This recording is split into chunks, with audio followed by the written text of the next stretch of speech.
Greetings and welcome. Today is May 31st, 2017, and this is episode 7 of Lupus Lupine's art stream. Today we are going to be talking about RPG Maker MV, as you can see cranking.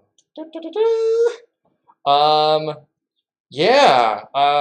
not going to go too in-depth about how the entire program works overall, but today is very important, very commemorative. Today is also the day I will be posting the first playable version of Anthaza, my Japanese RPG, up available for download to my Patreon supporters. Check it out. God, there better be a link in the bottom here, patreon.com or /LupisLupine. Take a look for that link. Take a look for the opportunity to goof around with what is at this point a really, really rough but playable version of my JRPG, which you can see actually cranking in the background as I'm showing it off, doing the simplest of things, specifically like walking in and out of a door and not having the game crash completely every time I do it. What I actually do during the course of this stream is you can see I've got my city there and I've got its map up and working on making sure the door works properly. I also make the interior of my first building an item shop because I realized I could run around in the actual overworld as well as in my town, and I can fight some monsters, but there was absolutely no way to get any sort of healing items, so it was only a matter of time until you could run around and fight things until you just got plain old deaded. I also messed around a little bit with some flavor stuff. I put some smoke in my smokestacks and other things of that nature. That's actually what I'm goofing around with right now. These are the tools to make sure that the smoke works properly. So there's a lot of, you can see the smoke is going, one of my 2 smokestacks. There's a lot of teeny tiny trial and error in order to get things to work properly in the game. And so I go through here, make my item shop, try and figure out what size I want it to be, get the blank slate in, and I actually get to drawing. I'll actually spend a little bit of time talking about what I'm doing here, specifically with tile sets. Whenever you make a new map, which we're looking at there, you have to choose which prefabricated tile set you actually want to use for the map, and you can only choose one at a time. Those tile sets can be customized, different floors, different walls, different ceilings, roofs, as well as all of the objects that you can place inside.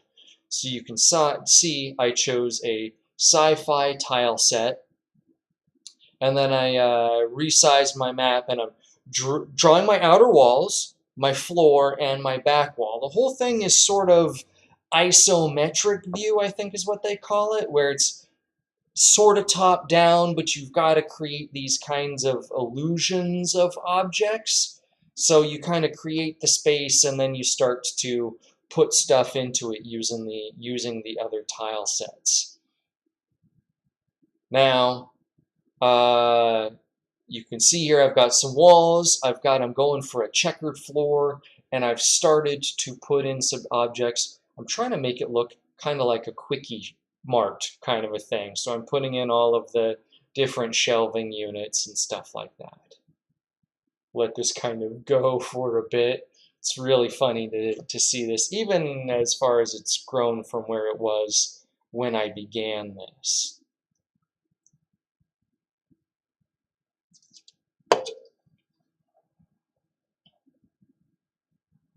All of this is just decorative to begin with. None of the objects do things. Oh, cool. I was kind of waiting for this to happen.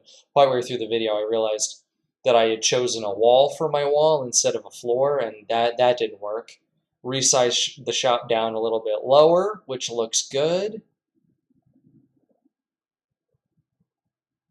And now I'm starting to look for objects that work from my tile sets that I can put inside.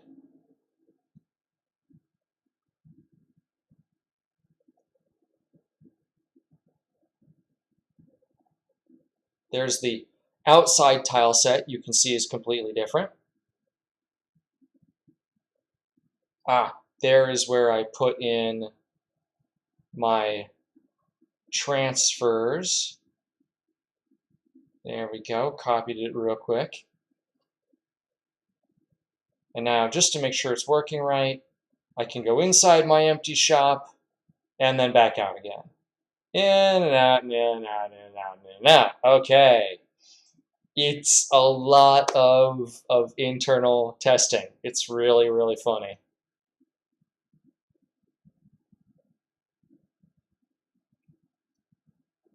I just realized how I can give myself money to start a game. So, okay, anyway, partway through here, I changed the tile set. And as you can see, even though the map is the same, all of the objects that I used completely changed. When you change the tile set, it still uses it as a placeholder. But I wanted a particular tile in there that could work as a counter for my shopkeeper to stand behind. But the original tile set that I used, it wasn't available. So ultimately what I did is I made my own completely new original tile set and decided what was going to appear on all of my tabs. A great idea, a great way to make sure it includes everything I need, nothing that I don't.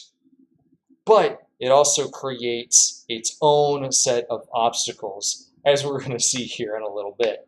So we'll watch me try and put this all together. It's a little bit haphazard.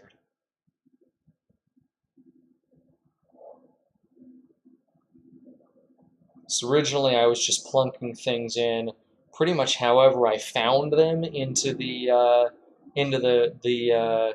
blocks, but then I realized there were some subheading stuff that was important that I had to pay attention to because of how the tile set sections treat stuff. So it still looks pretty much completely utterly wrong. And I realized as I'm going into my tile set here, like, things don't look how I expected them to, not even a little bit. And the whole wall builder thing is not behaving like I thought it was going to. Things got bad real fast.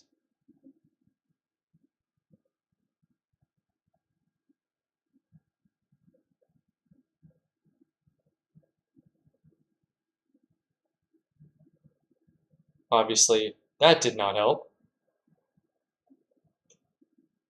So in the longer version of the video, you'll be able to see, you can see it there. See it says A1 animation, A2 ground, A3 buildings, A4 walls. By using the correct designations, the program uses different stuff in that way. I think you kind of get the idea. As you can see, I started to move things along a whole lot better there. I started to get the idea, okay, I got my wall back how I expected it. I got access to the right tile, which worked really nicely.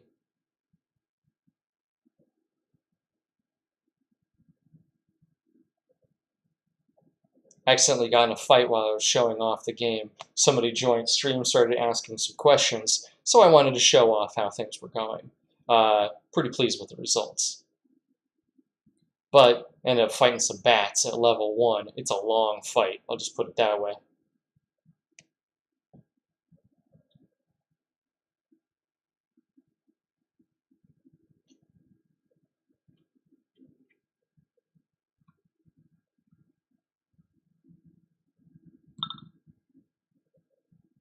Just checking to make sure nothing else broke. Okay, this should now be back to repairing tile sets.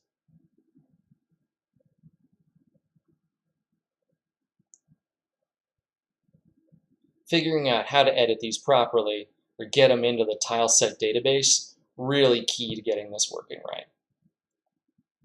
So I think what I end up doing is taking one last trip in, there we go, and just making things a little bit more consistent.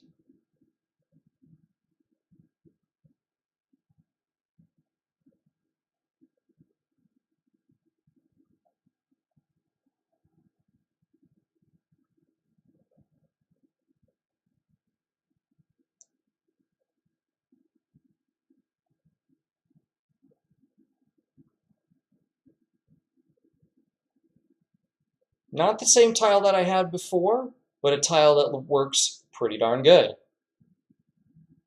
Now it just becomes a matter of finishing up the decoration in the shop.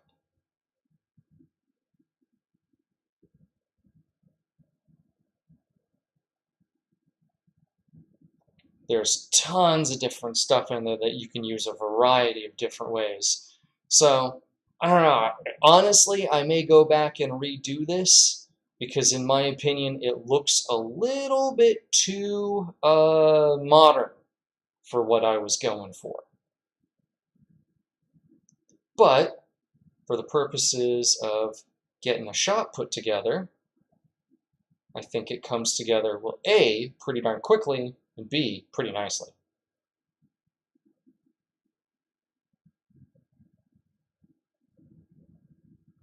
Put in some cracked tiles so the shop looks a little bit beat up.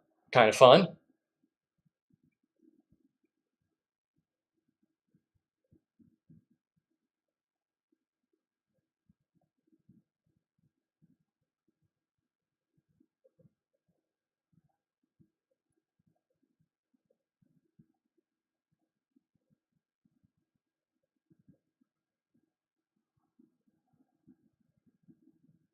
Not a bad little item shop, if I do say so myself, which I do.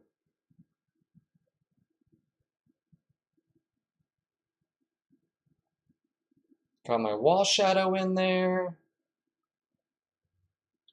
Oh yeah, I decided to put in a chair.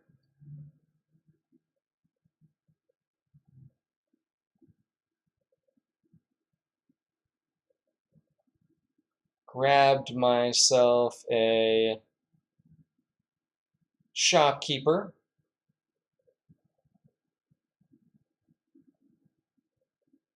Plunked him in place. And then went to test the whole thing out. Now, the bad thing I discovered is when I created my own custom tile set, I forgot to set any of the settings to control what objects you can walk through and what ones you can't. I had them all set so you can walk through anything. So I had to duck in real fast and make all of the objects that I had used solid so that you can't pass through them. And it took a couple of tries here to make sure that I had gotten everything correct. The downside of using a custom tile set.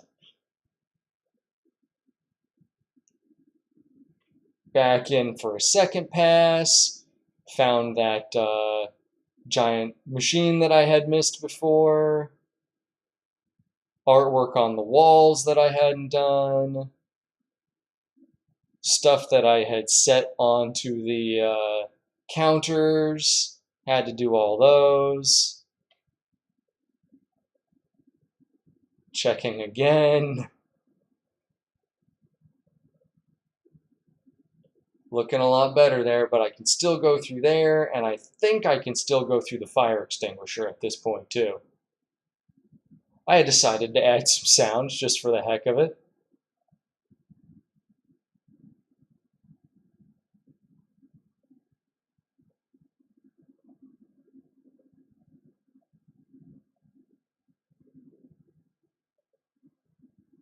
Went and found those last missing objects. And I'm doing a few others as I go through too, like I just did all those windows because I knew. Oh, come on, Joe. Remember the fire extinguisher.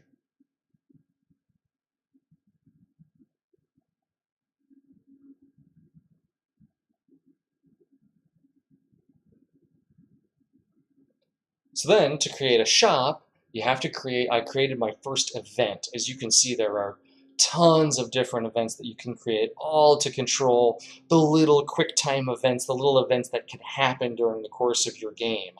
It actually took me a minute here to find the shop one, which made me feel kind of silly.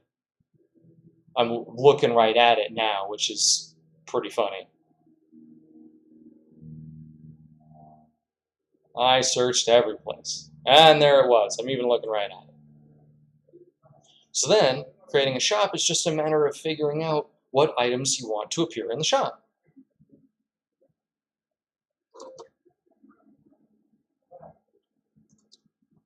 Obviously doing a little bit of explanation here at this point, the longer version of everything I just said.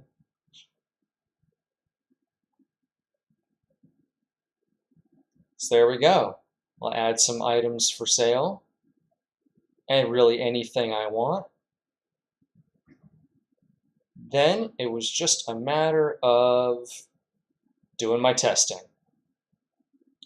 And I'll be honest, before the end of this video, I hadn't figured out quite how to make the shop work correctly.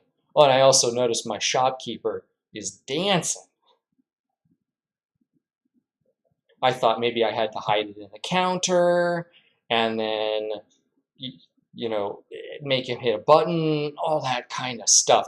I tried tons and tons of different things.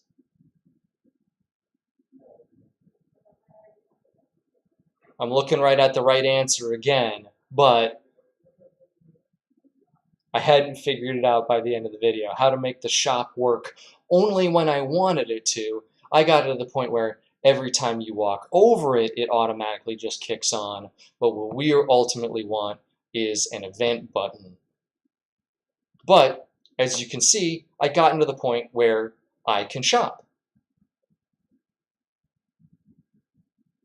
Pretty close there, not too shabby, not too shabby. There are things that I learned even since then that I have implemented into the actual game here. So, while I stumble around and try and figure out my shop, I'll go ahead and start to close things for today. So, of course, first off, thank you for joining me. Hope you're excited about building an RPG, as excited as I am. It's been a whole lot of fun so far, and it's just going to get better as things go on. Thumbs down if you like this video. Thumbs down if you don't. Gotta say that, of course. But if you do like this video, follow me on Twitch. I've got a regular streaming schedule where going between making this RPG and RPG Maker MV is what I'm doing. Both making the game in RPG Maker MV, as well as I'm going to be doing all of the artwork is all by me, Lupus Lupine. If you've seen my DeviantArt, if you've come to my Twitch in the past, I'd like to think I'm pretty good. I actually know I'm pretty good, and I'm going to make all of the art in here. All this is going to be adjusted, replaced, all that kind of stuff. Gonna make it my own. If you want to support me, that's the big thing here. Check out my Patreon page. I've got multiple tiers. You can have access to full versions of these videos to use as tutorials, access to the artwork as I draw, splash pages, logos, character designs, all of that stuff, as well as a downloadable, playable version of Anthaza, the Japanese-style RPG, which I'm actually going to be uploading the first version of it, which you just saw most of right now. I know there's not much there. It's only a week's worth of work, but every month I'm going to update to a new version, so there'll be more and more and more playable content. Get to see the plot line as it comes out, all of that kind of stuff. Very exciting, very, very cool stuff. Super nerdy. Yeah, I hope you love it. Please let me know, as well as there'll be higher tiers I'm adding to the Patreon where your feedback will shape the game. Can't beat that, an RPG that you have your hand in. So if you love this stuff the way that I do, if you think this is pretty cool, please support me. Retweet me, let the world know that I'm out there. If you're not interested yourself, if you don't have the money right now, that's fine, but let others know. Get on board, help me make this. Okay, I'm not going to rattle on any longer. Thanks a lot for watching. Have a great day. See you again in a week.